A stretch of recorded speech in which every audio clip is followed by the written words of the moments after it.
Keyli.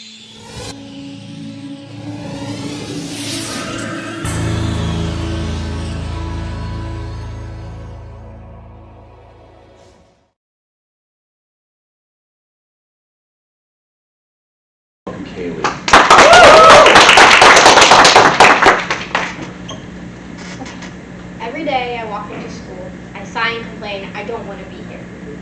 I know neither do you, but I need to do this for 10 minutes, hopefully. School sucks, doesn't it?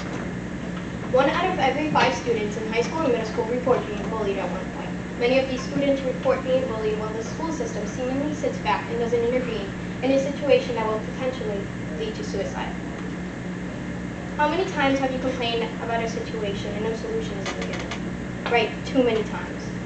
What students need is to be heard by an adult. Parents aren't understanding of one's needs. Many times we seek advice and a listener somewhere else in hopes of being understood.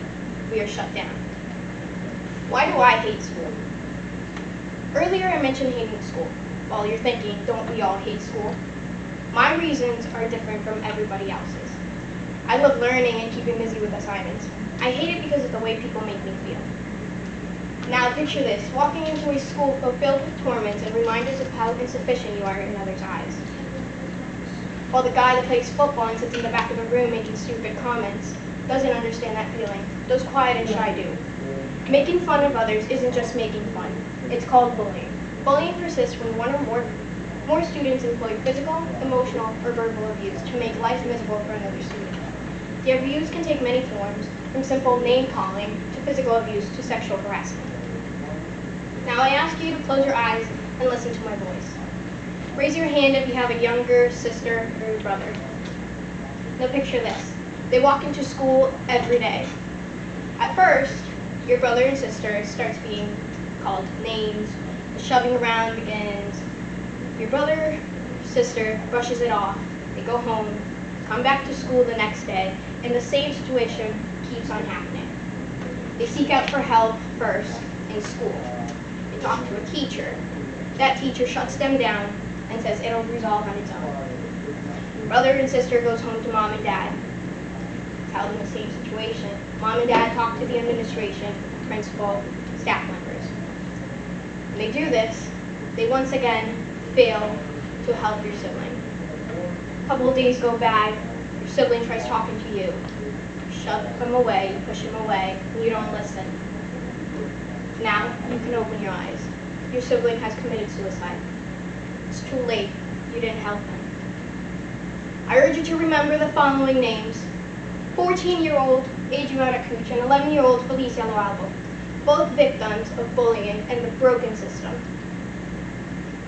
I ask myself the following questions. How effective are anti-bullying policies? Can a school-wide bullying prevention program improve the plight of the victims? What type of action should schools be taking? Questions to which I obviously have no answer.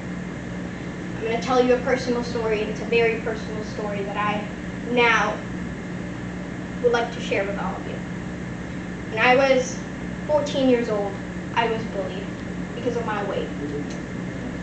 I was pushed to the edge and I sought for help. When I spoke to a staff member, they sat me down in front of my bully and said, you know what, it's fine. Shake their hand, go back out.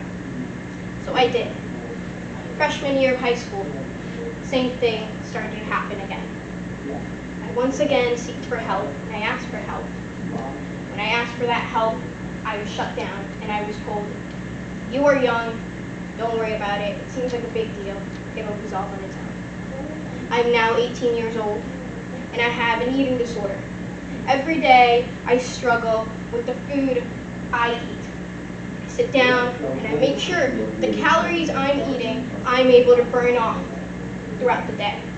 I make sure that the number on that scale meets my standards. Because society teaches all of us that if we don't meet that standard, we aren't good enough. I suffer with depression and anxiety. I've had suicide attempts, which I failed. And you know what? Today I realize I'm actually glad I failed that day.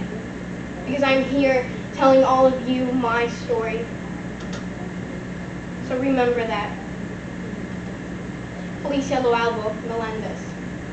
Alicia was described as a genuinely kind, selfless, and inspired others with her radiant personality. She liked anime and theater. She enjoyed celebrating Halloween and crafts and absolutely loved to read. 11 years old. This little girl was 11 years old when she took her life. Why? You're asking yourself. Because it's not just simple name calling, it's not just making fun of somebody else, and it doesn't just stay there. These kids go home every night and they lay in bed and they remember every single thing that your words do to them. When she committed suicide, she tried. She asked for help. She begged. Her mother begged the school. And they did nothing. They failed her, like they had failed many children. Lisa couldn't bear the torture she endured, so she took her life on February 6, 2023. She died 2 days later in a hospital. She reached out to school officials in an email to let out all of her feelings and emotions. All she wanted to do was have the staff and administration create a safe environment for all students. In an email she wrote, she tells a teacher about an idea she had. She wanted to create a group where kids would come in and talk about their traumas and about their feelings. But once again, she was shut down and nothing was done for her. Adriana Cooch. She was 14 years old when she took her life. The video, that doesn't work. In the video it shows that she was beaten in the middle of a hallway by a group of girls, in which you clearly can see staff members just separating the two of them and walking away. That situation could have been avoided. That video was circulating online for days, and nobody did anything to help her. She took her life after she couldn't endure the torture of all the name calling and people making fun of her. Here at Brewster, we had a game, as we all recall, removed from us because of something that was offensive and harmful. How is it that they saw those videos, they knew that kids had guns in their cars, water guns, but they couldn't help this girl? This was a serious situation in which they all were supposed to intervene and help. Schools can avoid such tragedies from occurring by making all staff and administrations take a course to prepare them to listen and take action when helping and meeting their needs of their students. And that's all I have.